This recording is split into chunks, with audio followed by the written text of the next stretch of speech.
Hey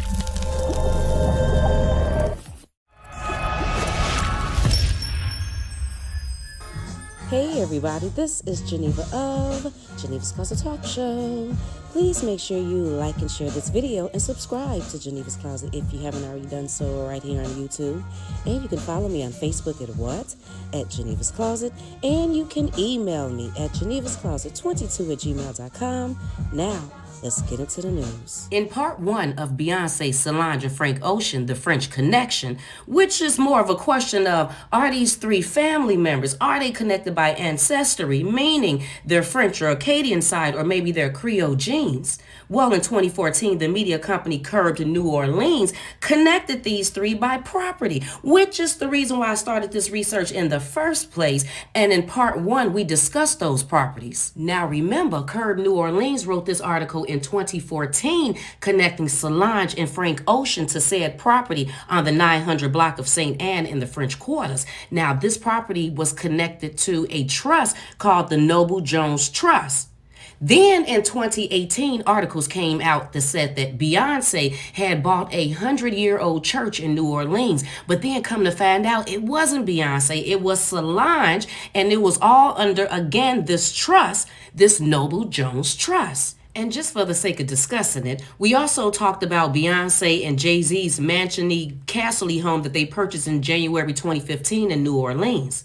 Now, the reason why I found this interesting is because Beyonce's home and Solange's home that she purchased on St. Anne, first of all, they bought them around the same time, about 2014, 2015, and they were only 15 minutes from each other. And then about 3-4 years later, in 2018, when Solange purchased the over 100-year-old church on 7th and Camp Street, that's 15 minutes from them too. So they were all about 15, 16 minutes from each other in New Orleans. And then in part one, I also discussed Beyonce and Solange's ancestry. We went back a few generations to talk about some greats. And the whole point of that was to find out how deep her New Orleans roots are, to find out about the Creole side and the Acadian side. We talked about the Darion last name, the Beyonce last name. We found out where her French and Acadian roots come from, the Brozart side. We even found out that she has a Brozart family cemetery.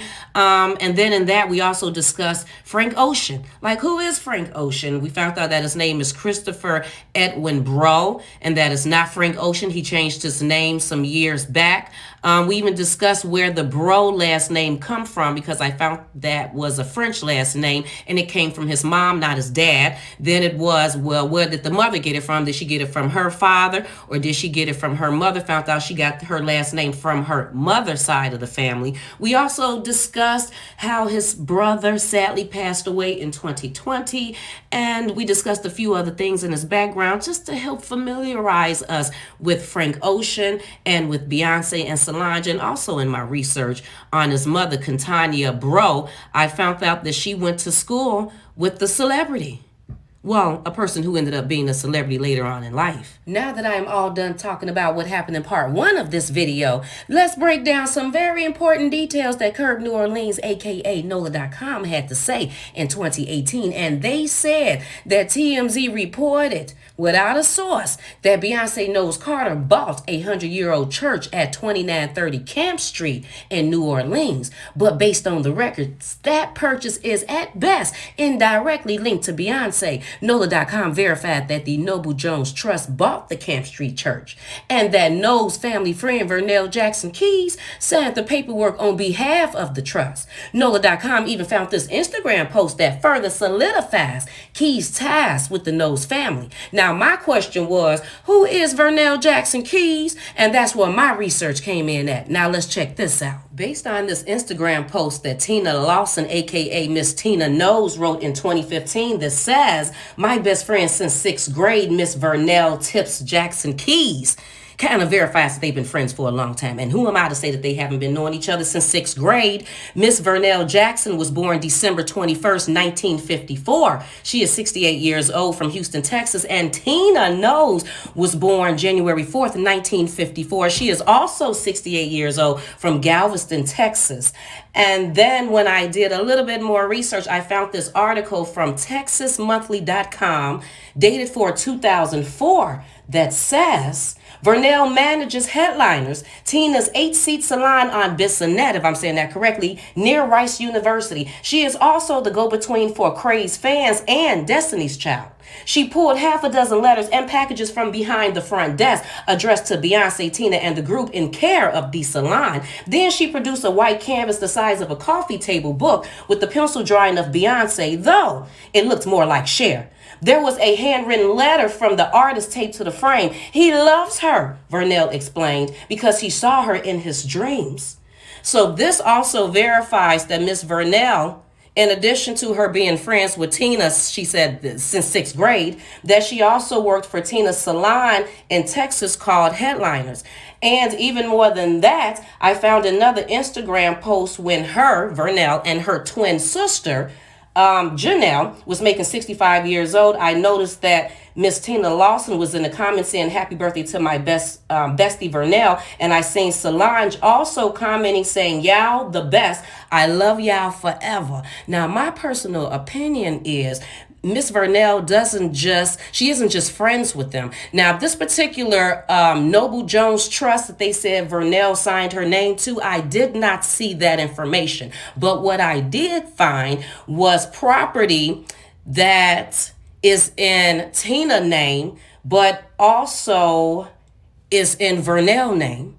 So like I said, I'm thinking that Vernell signs things for the family that I don't think that they want their name attached to because they don't want everyone to know. So I think that's where she comes into play at. Let's go back to NOLA.com article. And it says, the church, formerly the home of 7th and Camp Church of Christ, has been marked as sold since May 9th, 2018. Redfin listed the last sale price of the church at $850,000, according to the New Orleans Advocates list of property transfers for the week of May 7th, 2018. First Christian Church in New Orleans and 7th and Camp Church of Christ sold 2930 Camp Street to Noble Jones Trust for $100.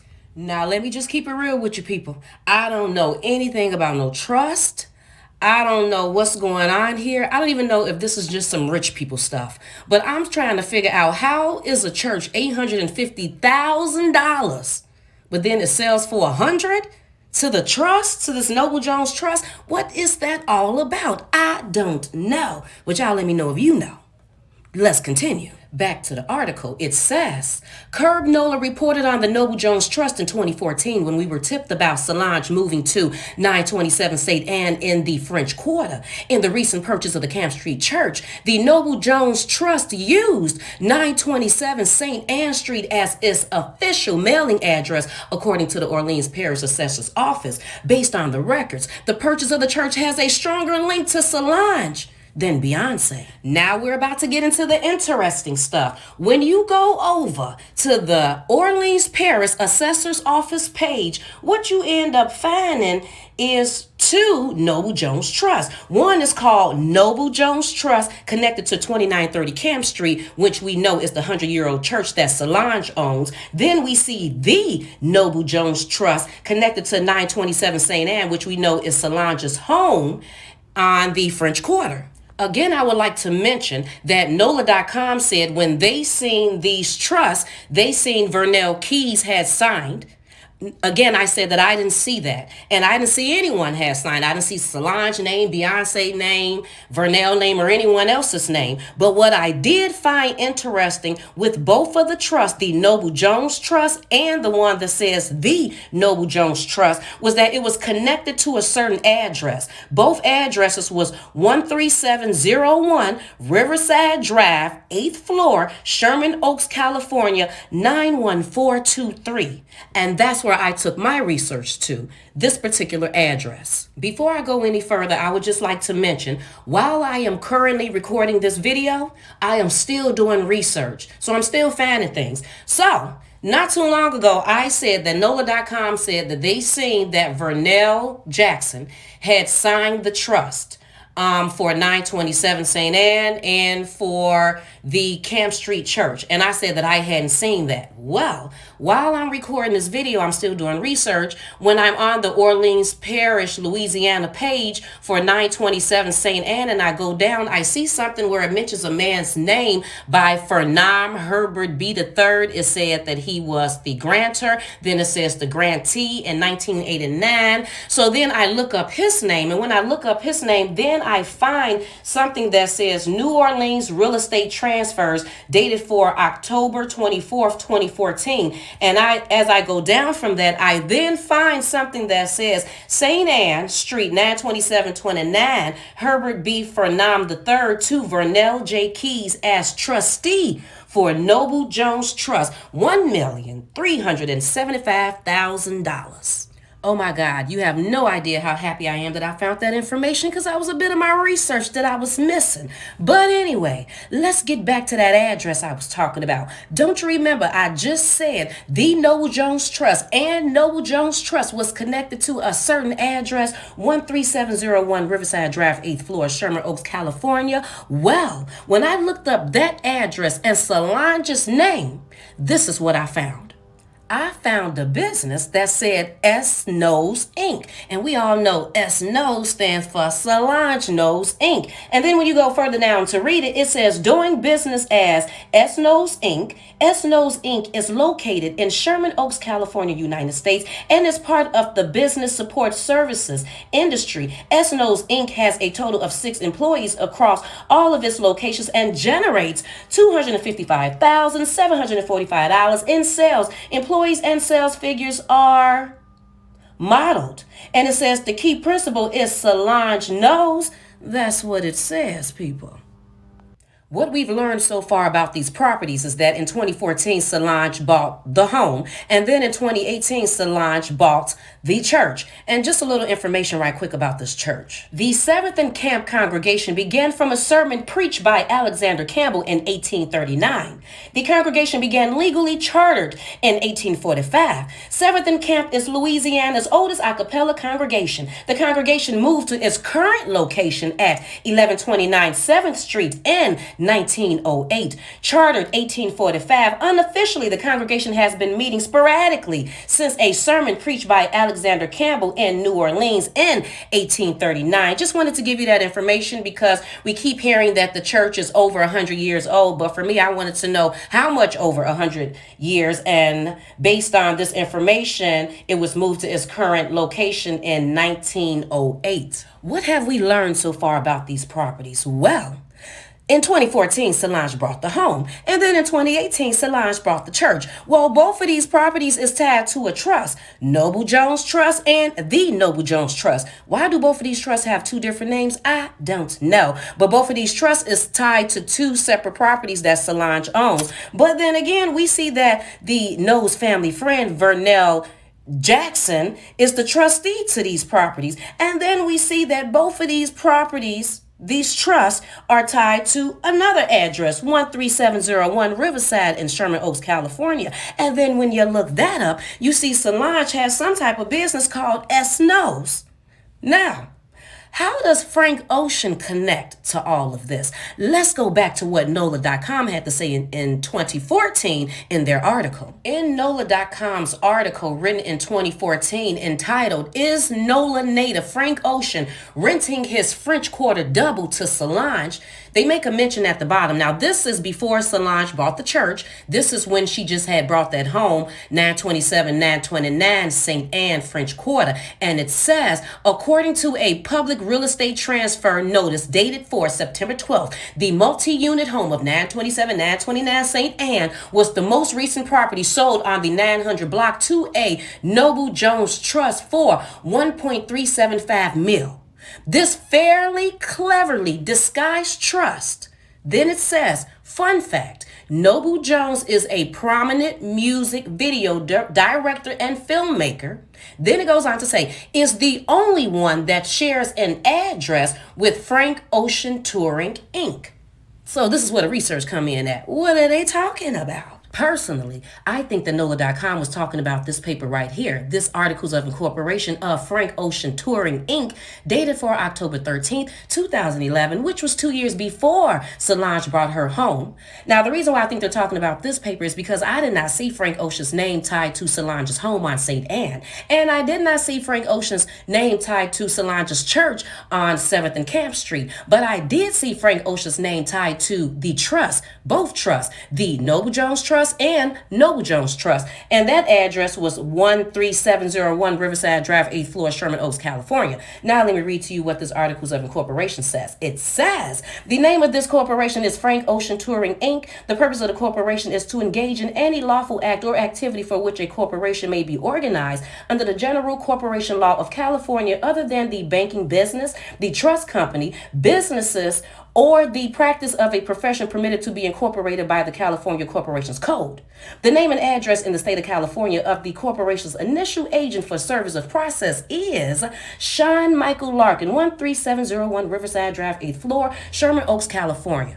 Now, when I seen this name, Sean Michael Larkin, for some reason the Larkin stuck out to me. So I did a little research on him, and this is what I found. The first thing I found interesting about Sean Larkin was this. Larkin's Business Management LLC, dated for March 30th, 2010, but the status is Franchise Tax Board suspended/forfeited. Same address. Then I found this that says in 2021, change of status from FTB suspended to Franchise Tax Board suspended and forfeited.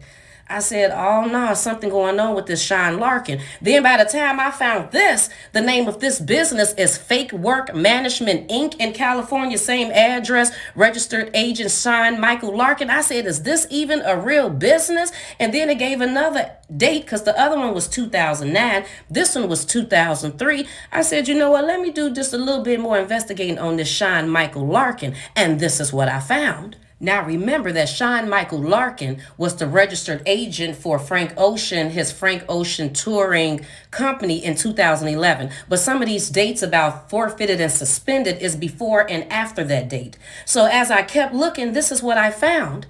I found it said in 2008, addition of officer Sean Michael Larkin, agent. Then it says addition of officer Fantasia M. Barino, CEO, change of status from forfeited to forfeited in 2021. And so I said, what? Fantasia? Then it says Bobo Entertainment, forfeited. Sean Michael Larkin gives the same address, 13701 Riverside Drive in Sherman Oaks, California. So then I wanted to verify that this is really Fantasia's entertainment company, and it was because it gave the mailing address. Fantasia Barino, care of Bobo Entertainment, and then it gives the address at the bottom, same thing. And then the more I kept looking, I noticed that Fantasia changed the name of her entertainment company. So it's not even Bobo Entertainment anymore in North Carolina. And then I ended up finding out that Frank Ocean changed the name of his business to Endless Touring, if I'm not mistaken. I think it's Endless Touring or something like that. So I said, what is going on with this Sean Michael Larkin?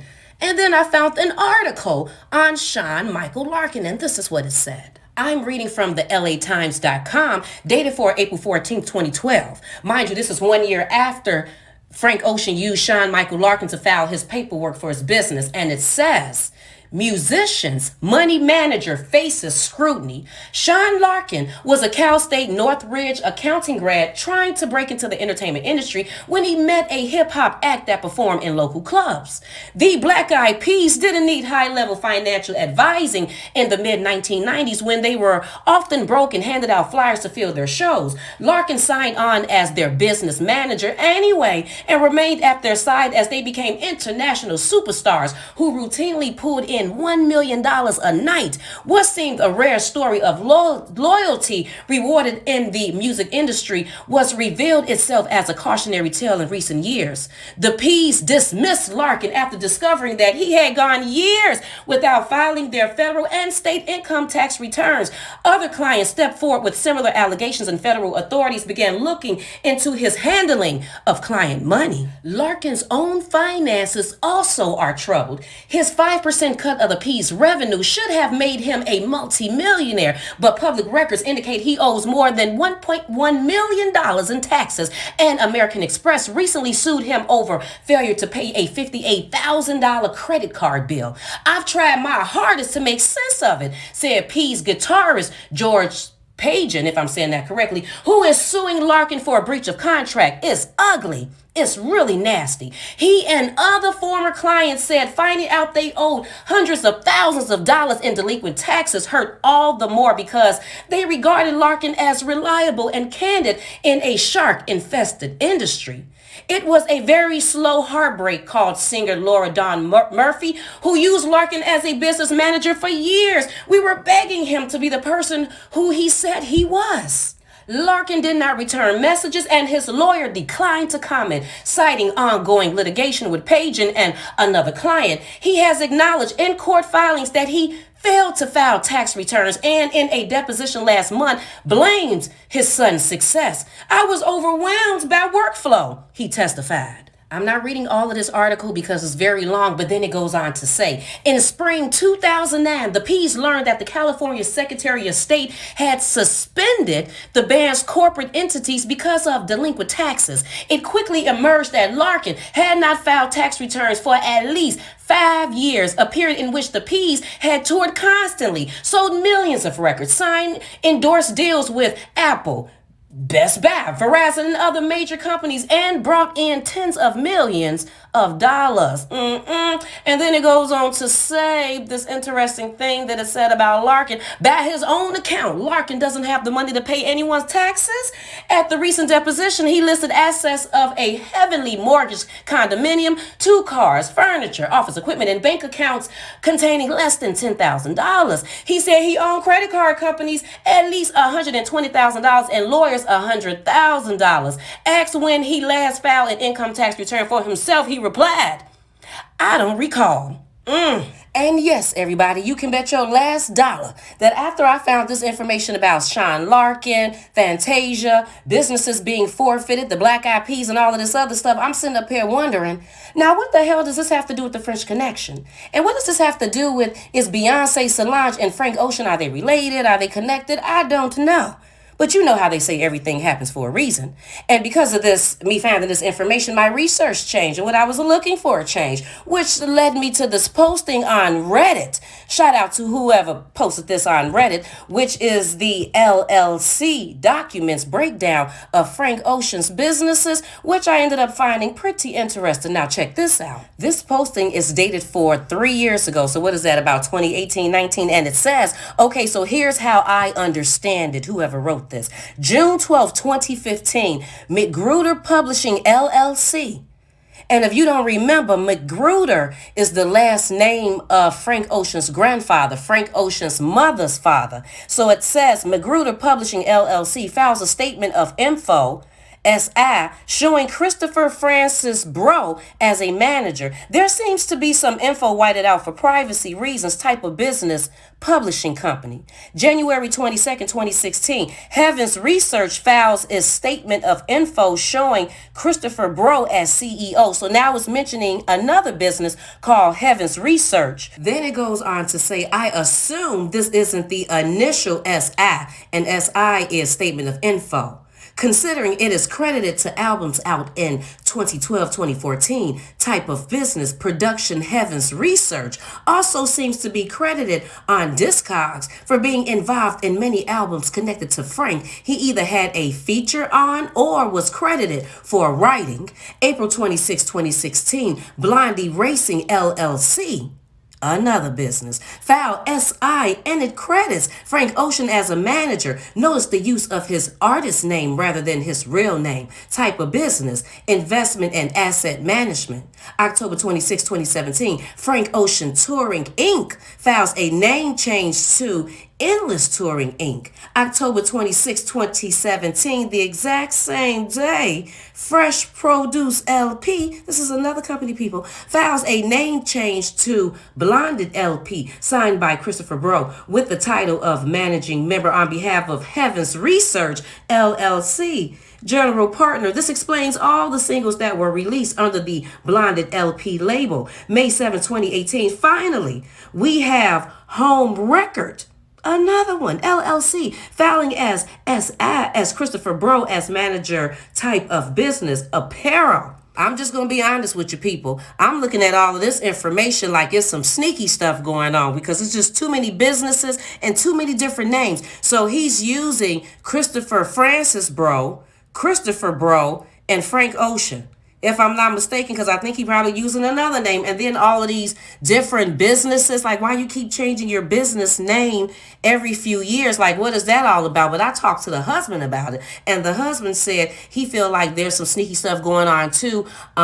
Maybe to do something with his taxes because he doesn't want the IRS to know where all of his money is going. Some people may say, you know what, it's just good business. But I've done too much research on this to think that it's just business. I'm fine with that, but I think something else is going on. But then let the record show that he did have that agent that was over his business, Sean Larkin. So I was also thinking, well, maybe the whole name changing and all of that has something to do with the IRS, and maybe he end up owing some money for back taxes. I don't know. But then I started looking up one of his businesses that we had mentioned before, the Home Record LLC, and that came to an address 1910 Montana, Santa Monica, California. So I just so happened to look up that address, and what I found was that it was also registered with a man named Steven Swartz, that said that he was the registered agent over Christopher Bro's business,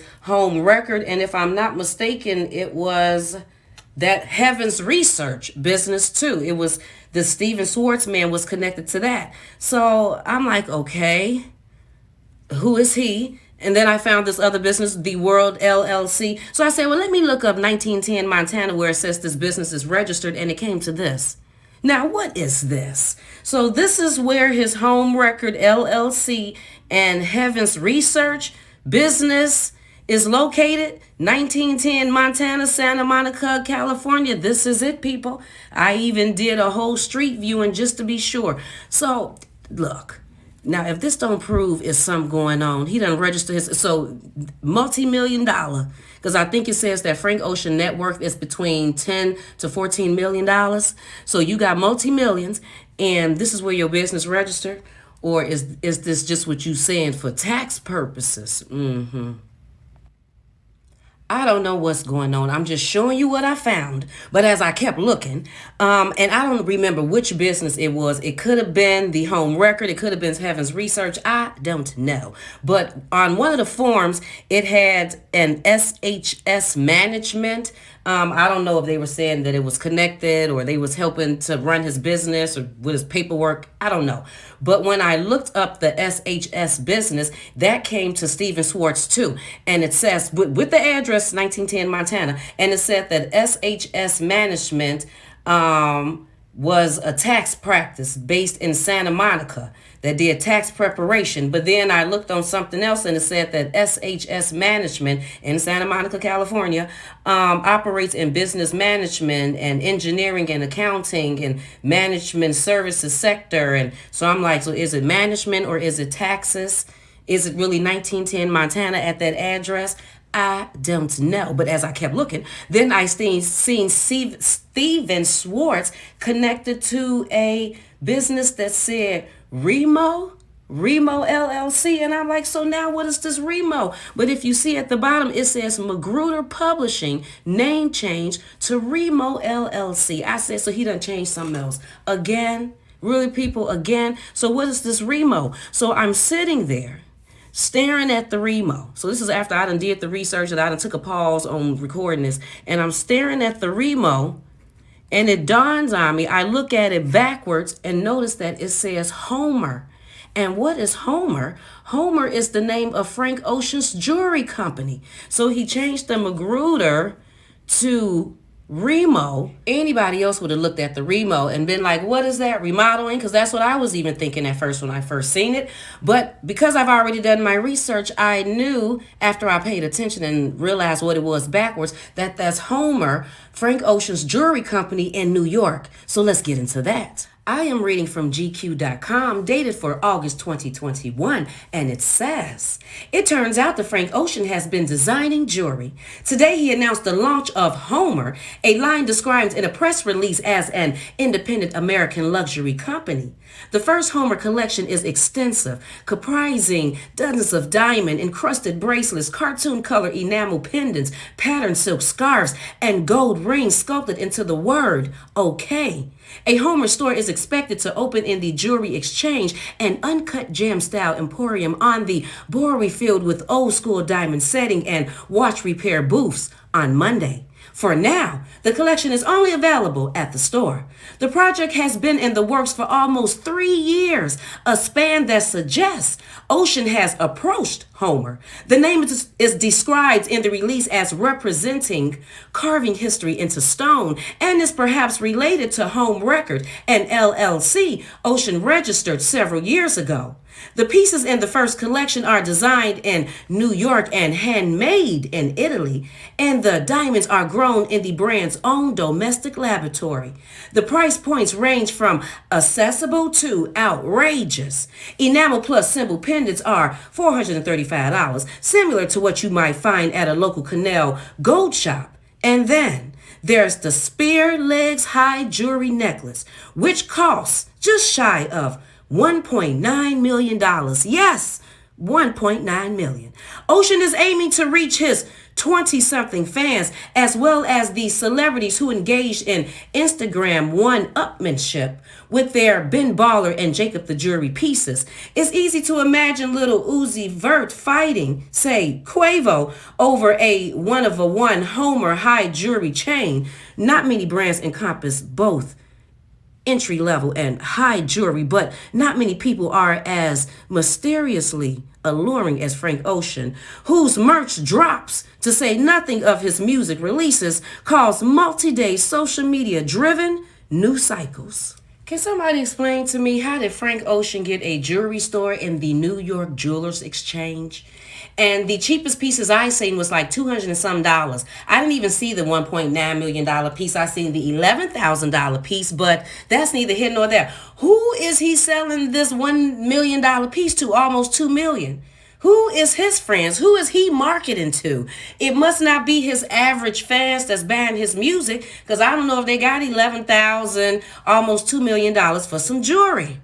I don't know, people, but look, the New York Jewelers Exchange, if you want to open up you a jewelry store, they got some availability. You're going to have to contact them. They got air conditioned and security and, all of that. Frank got him one.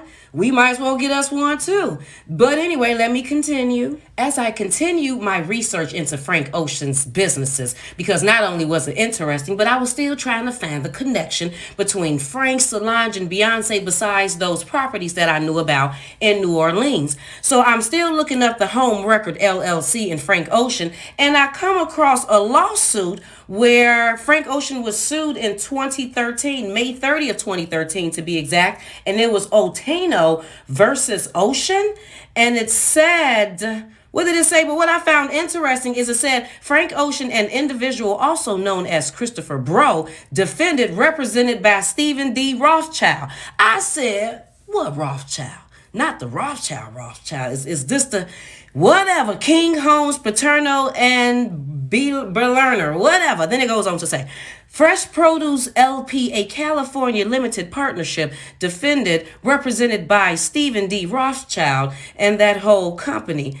I said, what is really going on? So apparently what this lawsuit is about is it says that plaintiff and defendant melee are music producers and defended somebody is they said Maylay's loan and blah blah, and it said there was agreement after shopping Daylight to the singer-songwriter. So apparently they had co-produced credit on Daylight, and they keep each other informed of their efforts to shop the song to potential buyers in the music industry. Plaintiff asserts that Maylay breached the oral agreement after shopping Daylight to the singer-songwriter Frank Ocean and convincing him to use elements of Daylight in the production of his song Lost without giving plaintiff co-producer credit, and that Maylay fraudulently, whatever, induced plaintiff to waive his copyright interest in the song Lost by signing a certificate of recording. So it said plaintiff thereafter filed suit against defendants Maylay, Bamboo, if that's it, as well as Frank Ocean, aka Christopher Bro, Ocean Fresh Produce LP, UMG Records Inc., The Island Def Jam Music Group, and Universal Music Group Inc. Breach of contract fraud. When I found this information, I think I was more concerned about, is this a Rothschild from the Rothschild family? Because if so, then this just extra confirms that this man got connections. Because how would Frank Ocean have a Rothschild family member as an attorney? But anyway, as I did some research on the Stephen D. Rothschild, what I ended up coming across was it says that he is a partner of King, Homer's, Paterno, and Serrano, if I'm saying that correctly, and has served as lead counsel in more than 75 arbitrations, mediations, administrative law hearings, civil service hearings, and bench trials and several jury trials. He handles things like manager artist disputes, administrative proceedings, talent agencies acts, complex royalty claims, and blase woo, and blase woo. And it also says that he represented case include Andre Young, Dr. Dre versus Middleweight Death Row Entertainment LLC, summary judgment confirming Dr. Dre's continued ownership of digital rights in the classic album The Chronic. I was like, okay, well, I guess he has done some things. And then further research showed as far as November 21st, 2021, Marilyn Manson's lawyer says he is open to settlement discussion. Then that article went on to say Marilyn Manson's lawyer, Stephen D. Rothschild, says the singer is open to settlement discussions with a Jane Doe ex-girlfriend who claimed he raped her in 2011. According to Rolling Stone at a court hearing in Los Angeles on Friday, November 19th, Rothschild said that Manson is open to talks with the anonymous ex-girlfriend. He also said that a global mediation might be in the cards for other accusers. Oh. Well, yeah, Stephen D. Rothschild does do some work with the celebrities.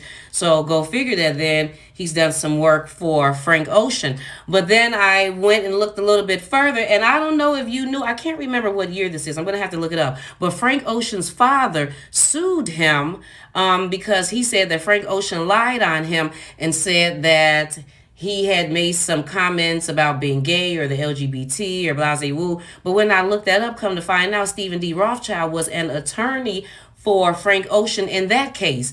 And Calvin E. Kuksky was represented himself. So that's probably why that case got thrown out and he lost it, because I actually thought that he probably could have won that one, because based on what Frank Ocean said, he said he ain't see his daddy since he was 5-6 years old. So if you ain't seen your daddy since 5-6 years old, then when was this that your daddy made some comments about a waitress and all of this stuff that you remember? So that was at 5-6? Yeah, okay. But it got thrown out. But go figure. It looked like Frank Ocean had about 5, 6, 7, 8 attorneys, and his father represented himself. But anyway, so I did some more research into Frank Ocean's other business. Y'all know what I'm talking about, that endless touring. And it was connected to an address, 10960 Wilshire Boulevard, 5th floor, Los Angeles, California. It says this on this document over and over and over again, 10960 Wilshire Boulevard. Remember, I'm just trying to make a connection between Frank and the Knowles family, or Beyonce, or Solange. Somebody let me know some. And then this is what I found. If you look up Frank Ocean's name, this endless touring, and this Wilshire address, what you'll come up to is a Music World Palisades LLC at 10960 Wilshire Boulevard, Apartment 5, Los Angeles, California, founded in 2010, make $43,000 a year, one employee, and who is the contact? Matthew Knows. I must have said, really, bitch? Because this endless touring business paperwork was registered in 2018. So if you are connected to this music world palisades as Matthew Knows, as a kind, like, why are you even and connected to Matthew Knows in 2018? Now, we understand about these properties, okay, whatever, from 2013, 2015, but still in 2018, you are still connected to the Knows family with endless touring. Why? Why? People can say because of music credits. Well, Beyonce did a song with Megan Thee Stallion. Is Megan Thee Stallion somehow in cahoots with Matthew Knows too? Should I do some research on her too? But for some reason, Frank Ocean is still connected to the Knows family. And now Matthew Knows. That was a huge revelation for me.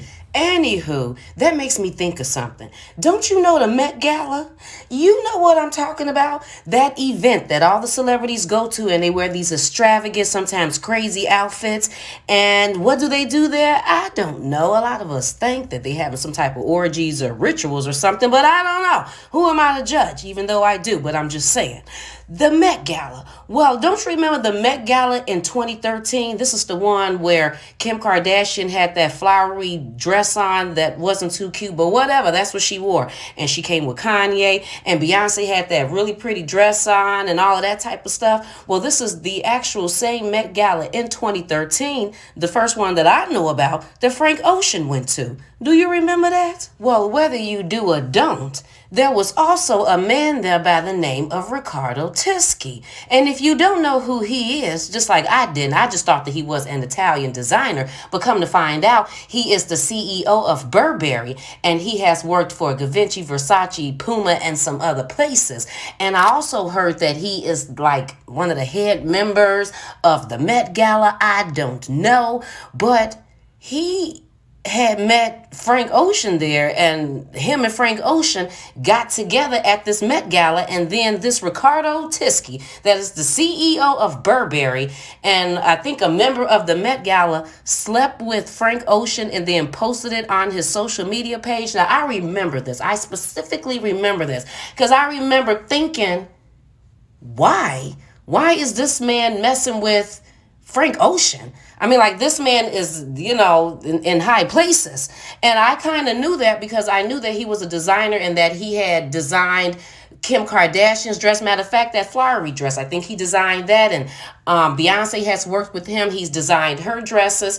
But then all of a sudden, he's sitting up there sleeping with Frank Ocean. Frank Ocean had just came out. This was 2012, 2013 time. He had just came out with his album. He was like basically just a newcomer. And you get to sleep with Riccardo Tisci, that's like the head of something. But then again, if he is in cahoots with Beyonce and them, then it would make sense. Because it also mentions, when I went to go do some more reading on this thing, that Beyonce was supposed to be a member of the Met Gala too. Let me read it. Check this out. I am reading from Time.com, and it says, Beyonce named honorary chair for Met Gala, and this is dated for April 8th, 2013. Invitations to the annual Costume Institute benefit at the Metropolitan Museum of Art are being sent out, and according to Women's Wear Daily, those who were fortunate to receive one will see a surprise name, Beyonce Knows. The entertainer has been added to this year's gala as honorary chair. She'll join the benefits co-chairs who include actress Rooney Mara, I don't know people, Givenchy's Riccardo Tisci, Moda something, Santo Domingo, and Vogue editor-in-chief, and Condé Nast artistic director Anna Wintour. However, it's unconfirmed whether Beyonce will be at a receiving line with them. Basically, people, Beyonce was named honorary chair for the Met Gala with Givenchy, Riccardo Tisci, and then Frank Ocean sleeps with him, all in 2013. Just interesting. I'm just telling you what I found, basically. And to add to that, because you know that's what I do, Ricardo Tiski just happens to be friends, aka family, with Marina Abramovic. And if you don't know who she is a Serbian conceptual and performance artist, philanthropist, writer, and filmmaker. Her work explores body art, endurance art, and feminist art, the relationship between the performer and the audience, the limits of the body, and the possibilities of the man.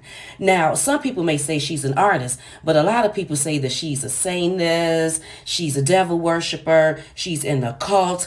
Look, I'm just telling you what people say. But obviously she can't be too bad because it seems that Jay-Z and Beyonce likes her.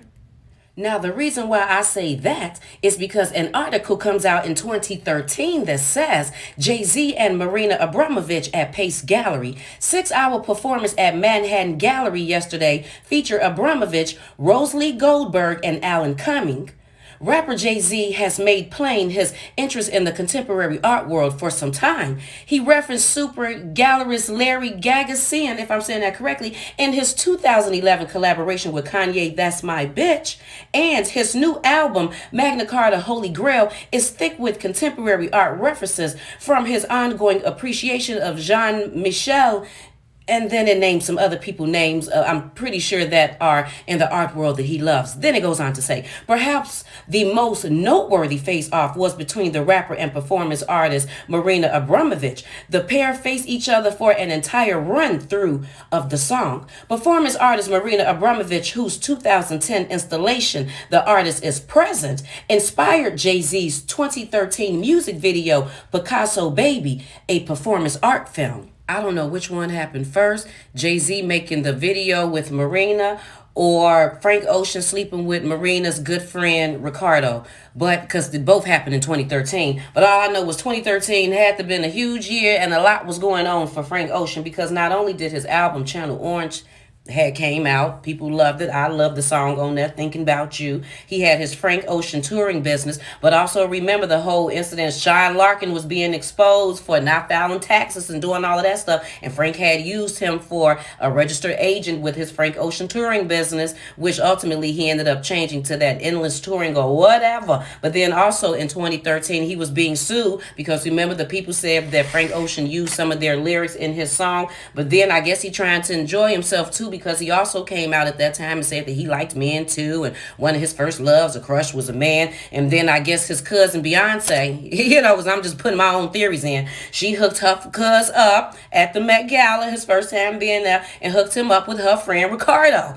And then he done hooked up with Ricardo, but then also at the same time, his cuz Solange, you know, like I said, I'm coming up with my own theories. She done went and bought her property in New Orleans and it's all under trust. And just so happened her cousin's business is all in that trust too. For some strange reason, his businesses and stuff is connected in their trust and stuff. And then, yeah, and then his cousin-in-law, you know, Jay-Z, ends up doing a video with his boo's good friend. Yeah, it was an interesting year for Frank Ocean in 2013. I'm just saying. Well, everybody, I am going to end this video the way I started it. In part one, I started talking about ancestry, last names, and things like that. And we were talking about Beyonce's ancestry and the Brozart last name and the cemetery and all that stuff and where her French and Acadian side came from. And then I said that Frank Ocean, whose real name is Christopher Edwin Bro, I found the Bro interesting, found out that that last name has something to do with some Creole, a Cajun, a Acadian. I just wanted to know. So, because if you haven't understood what I've been trying to say this whole video, I'm basically trying to say that I believe that they are related. Frank Ocean side of the family and the Knowles side of the family, Beyonce and them side of the family. And I actually think that it's with his mother, Katanya Bro. I think that the information on how exactly, because for me it's not are they related, is how are they related. But I found some things to further solidify what I was trying to say. And this is like an article that I found that says Louisiana judge put the X in Cajun names. Bro is among the top 10 French surnames listed in the telephone books of Acadiana, if I'm saying that correctly, but it wasn't always spelled that way. Looking through old Louisiana records, you can also find it spelled Bro, B-R-E-A-U, B-R-A-U, B-R-A-U-D, B-R-A-U-T, B-R-A-U-X, B-R-E-A-U-D, B-R-O-T, and B-R-O. bro, and probably a few other ways. In France and Canada, you will also find it spelled BRAULT, but you will seldom find that spelling in Louisiana or the BREAUX spelling outside of Louisiana. Nobody took much notice of the variant spellings until it came time to count how many bros, BRAUX, there were for the census of 1830. Judge Paul Bryant of St. Martin Parish was in charge of the census for this area, and he decided that it was time to set down one spelling for all the bros and the Bourdros and Camos, and I'm probably not even saying that correctly, and others who spelled their names at the whim, struck them on any given day. He's the one who put the X on the end of Cajun names. The old myth that it came from the mark signed by illiterate Cajuns is just that, a myth. Judge Bryant recognized that there were more than a dozen ways to form the O sound in French surnames and selected the EAUX ending because he thought it was the one most used in the Acadian ancestral lands in France. That's the way he wrote the surnames on the census record, and that's the way they've generally been spelled since.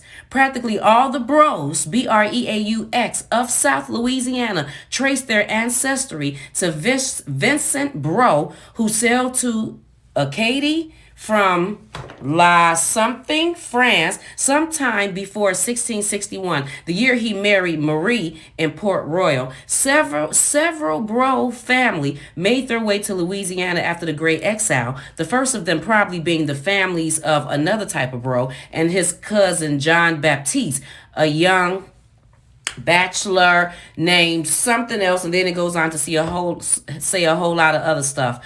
But and then I found something that said the ancestry of certain bros, Brozart, okay, and we already know that that is Beyonce's mother side of the family is the Brozart, and then it names some other French names. Then I found something else that says the creator was Clarence Bro, that gave the subject of different Bro families and Brozart families.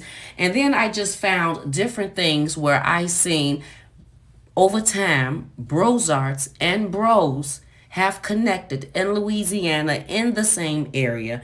I personally think, people, that they are related. Could it possibly be just music ties? Yeah, it could be, because Frank Ocean worked with Beyonce. He done work with Solange. He done work with Jay-Z and Kanye West. So yeah, it could be that, but I don't think it's that.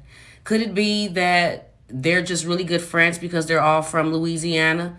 Yep, could be, but I don't think it's that. Could it be that Frank Ocean and Solange have messed around before? Yeah, could be. Solange was born June 24th, 86. Frank Ocean was born October 24th, 1987. So they're only 1 year apart. Could be that.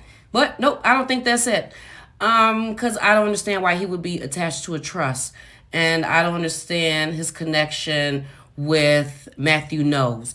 And then the Bros and the Brozarts and all of that type of stuff. And then people could say that Frank Ocean is just very business savvy. I mean, my hubby did say that Frank Ocean finessed the music industry. Now, I found that kind of hard to believe because we're talking about the music industry here. I only thought that they can be finessed if they wanted to. And I didn't know how some just young black kid just come from out of nowhere and then he's finessing the music industry. To me, with all of this changing business names, IRS stuff and everything else he's doing, having the Rothschild attorney, the Homer jewelry store, who are you selling $1 million pieces to? It just sounds like he has some connections. He knows somebody. Somebody knows somebody. And then you done slept with Ricardo from the CEO of... I don't know, people. I would like to know what you think about it, because my plan is to probably come back live and discuss all this, because there's a lot of things that I didn't even show you. This is 4 years in the making research. It's been a lot. I'm tired. But basically, I just want to know what you think. I would like to know how you all feel about this situation, and while you are letting me know, could you please like and share this video and subscribe to Genevas Closet if you haven't already done so, right here on YouTube. And you can follow me on Facebook at Genevas Closet, and you can email me at genevascloset22@gmail.com. You all have a fabulous day, and I will talk to you later. Bye. Genevas.